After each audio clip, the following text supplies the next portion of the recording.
لا يسألون الناس إلحافا وما تنفقوا من خير فإن الله به عليم.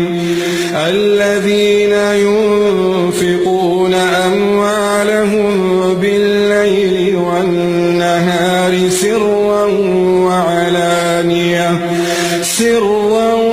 وعلانية فلهم أجرهم عند ربهم ولا خوف عليهم ولا هم يحزنون.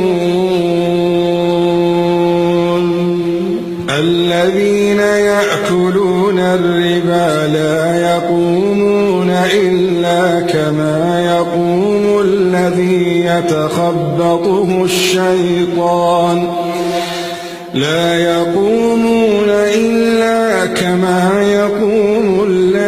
يتخبطه الشيطان من المس، ذلك بأنهم قالوا إنما البيع مثل الربا وأحل الله البيع وحرم الربا، فمن جاءه موعظة من ربه